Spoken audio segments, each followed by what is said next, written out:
喂，各位同學，歡迎大家嚟到今日嘅文學 Vlog 導賞團啊！嗱，今日呢，我哋唔使帶行山杖，又唔使孭個重甸甸嘅背囊，淨係要帶你哋嘅想像力，跟住我一齊穿越時空，去一個真係靚到哇一聲嘅地方打卡。嘿，是啊，你沒有聽錯，今次我們的星級導遊就是唐朝最出名、最 chill 的一個山系 KOL 王維。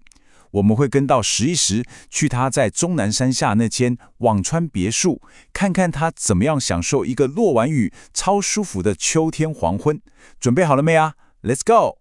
好，在我哋正式出發之前，講細又睇一睇今日嘅導覽路線圖啦。首先，我哋要認識下我哋呢位星級導遊王維先，跟住 check 下今次雨後行山嘅所有設定。之後呢，就會帶大家欣賞一幅唐代4K 字數嘅超抗作風景畫，再聽下山裏面超治愈嘅 ASMR。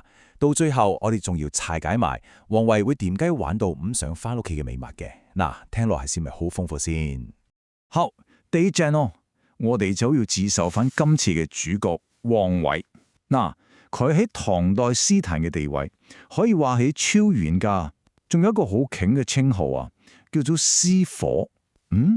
點解叫詩火啊？就係因為佢晚年非常之中意佛學，寫出嚟嘅詩，哇，充滿咗嗰種禪意，你一讀個心就會即刻平靜晒，真係有種魔力噶。我哋快脆睇下佢份人生履歷。王維自對係少年得志嘅代表，21歲就考到戰士，哇！呢個概念等於你大學一畢業就即刻考到做政務官 AO 咁勁嘅。不過嗱，到咗中年之後，佢喺官場就唔係咁順利啦，起起跌跌，令佢慢慢睇化咗好多嘢。所以到晚年，佢就過咗一種半官半影嘅生活，大部分時間都喺佢間靚靚黃村別墅度寫下詩、畫下畫。而我哋今日要睇首詩呢，就係喺呢個時候寫出嚟嘅。好啦，介紹完我們的星級導遊，今次的山系 Vlog 就正式開始。一開播，王維就用做了短短10個字，好像一張 checklist 槓，將個場景 set 得一清二楚。空山新雨後，天氣晚來秋。你睇下呢10個字就好似一張清單講，將時間、地點、天氣、季節所有元素列晒出嚟。地點係空山。喂，睇睇你咯，空唔係話個山冇都冇啊，而係指個環境好幽靜、好空靈嗰種感覺。天氣呢，新雨後，啱啱落完場大雨，哇！啲空氣肯定係超清新。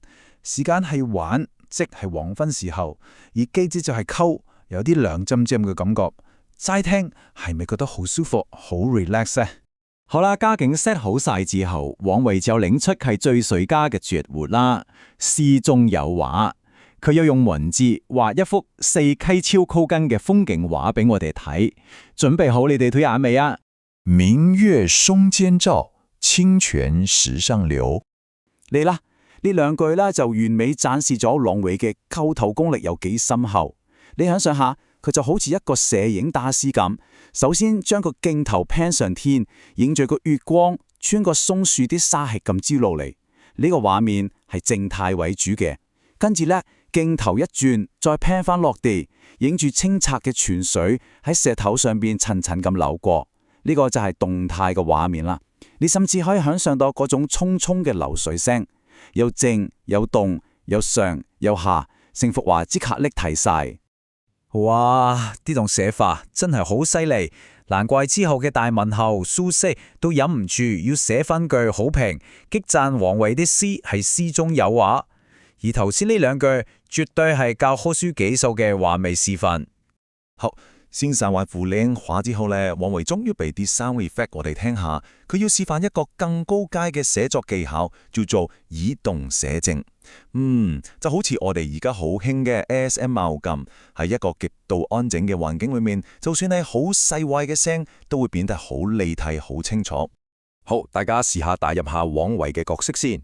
想象下，你而家自己一個喺一個靜到不得了嘅山裏面，突然之間你聽到有啲聲，你估下會係咩聲呢？開估啦，答案就是竹喧歸浣女，蓮動下漁舟。嗱，呢兩句嘅精髓就係嚟到啦。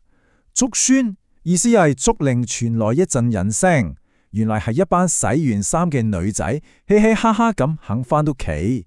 你諗下，正正就係因為個山嶺實在太勁，所以佢哋嘅敲聲先會顯得咁喧鬧。同樣道理，連動係詩人見到嘅蓮葉喐咗一下，先至發現，哦，原來有隻漁船靜靜機咁撐過。因為個水面太平靜啦，所以稍稍嘅喐動都徒無我佢嘅發現。呢啲動嘅描寫，反而令到整個環境嘅靜更加突出。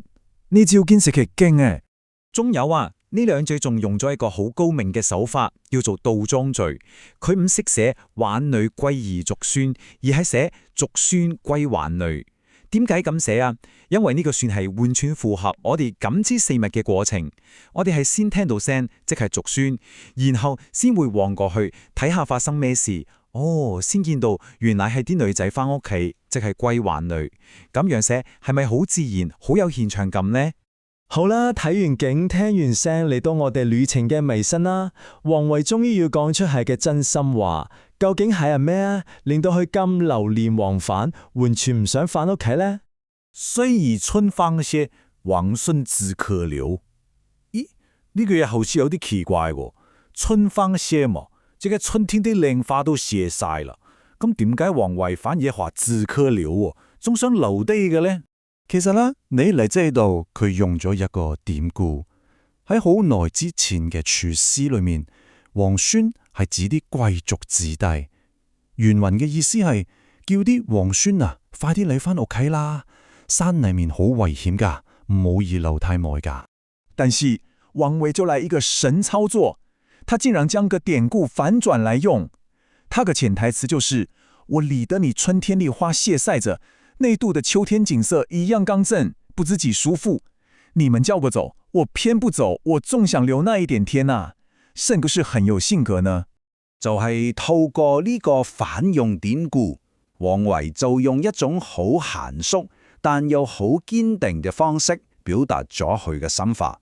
第一，佢真係好中意呢棟山嶺嘅寧靜同自然；第二，佢非常向往呢種淳樸悠閒嘅隱居生活。而反過嚟，亦都暗示咗佢對當時嗰啲充滿鬥爭嘅官場生活，其實係幾嘅淵源。我哋而家成首詩回顧翻，就會發現，其實王維講嘅每一樣景物，全部都唔係亂寫噶，係有特別意思嘅。明月同青群代表住清高光明，松樹同竹仙呢就代表君子堅定嘅氣質，而蓮花更加係出於污泥而不染，代表潔身自好。呢啲全部都係王維自己人格嘅投射，亦係佢最想追求嘅理想境界。喂，陣開隱住，我哋可能會諗起係而家社會上講嘅隱僻青年，即係隱青。但係古代王維呢種隱士同隱青係完全唔同嘅兩回事。王維嘅隱居係主動走入大自然，追求心靈嘅平靜，佢嘅志向係好高潔嘅。但隱青呢，好多時係被動咁逃避現實，收埋自己喺間房，缺乏咁生活嘅目標。兩者嘅心境係有好大分別噶。王維喺山林裏面揾到佢心靈嘅一片淨土。我哋今日生活喺一個咁繁忙、咁激縮嘅都市，雖然我哋未必可以好似王維咁話隱居就去隱居山林，但或者我哋都可以諗下喺我哋嘅生活當中，可以點樣揾到一個屬於自己嘅空山呢？一個可以令到我哋嘅心靈真正平靜落嚟嘅空間呢？呢個問題就留翻俾大家慢慢思考啦。今集嘅大學上堂就到呢度，多謝大家，拜拜。